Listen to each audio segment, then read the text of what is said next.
আসসালামু আলাইকুম। আজকে কিন্তু মগো এক আত্মীয়র ছোট্ট বাবুর জন্মদিন। আজ কিন্তু মুই এই জন্মদিনের দাওয়াতে যাবো এককালে আপনাকে সব কিন্তু দেখাম, আমরা ভিডিওটা দেখতে থাকেন। এখন আল্লাহ মোরা কিন্তু এই জন্মদিনে যাইতেছি। অজুবা মুই তার মুখ করে তো ছোট বাবু আছে অজুবা, ও কিন্তু একেবারে জন্মদিনে গেলে একটা জন্মের খুশি হয় তারে লইয়ে কিন্তু এই গেছি। এই তো সেই কিউট বাচ্চাটার জন্মদিন। এখন মোরা এখানে খাওয়া দাওয়া সবই এনে হইবে, তাই লাগিয়া সবাই কিন্তু এককালে চলে আইসি। কিন্তু এককাল মগো বাসাতে কাছাকাছি এর লাগিয়া আইসি। এই যে বাবুরা কেক কাটতে আছে, এই কিন্তু আবার মগো আইনুরিও হয়ে রয়েছে, আইনুরিও অজুবা সবাই কিন্তু অনেক খুশি হয়ে গেছে। জন্মদিন বলতে কথা জানিনি তো সব পোলাপাইনি অনেক খুশি। হ্যাঁ কিন্তু এককাল মুইও গেছি, কারণ মোরও হ্যাঁ কিন্তু দাওয়াত আছে না, তাই গেছি। হ্যাঁ কিন্তু মোরা সবাই খাওয়া দাওয়া করবো, তাই এই তো দেখেন খাওয়া দাওয়ার আয়োজন চলতে আছে।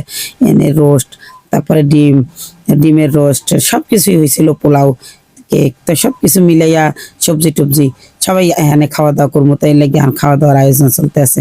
তাই মুই চিন্তা করলাম আগে একটু অজুবাবু খাওয়াই এলে তারপরে আমি খাবো, তাই এর লেগে আমি একাল অজুবার দ্বারা কাউন্টার লইয়ে গেছি, নিয়ে মোরা কিন্তু সবাই একাল খাইতেছি। অনেক মজা হয়েছিল, জন্মদিন অনেক আনন্দের দিন। এই আর কি, সবাই দোয়া করবেন বাবুটা যেন আলহামদুলিল্লাহ সামনের দিনগুলো ওর অনেক ভালো যায়, এই দোয়াই সবাই করবেন। জন্মদিন বলতে আসলে কিছু না, এটা একটা আনন্দ ফুর্তি করার দিন। সবাই ভালো থাকবেন।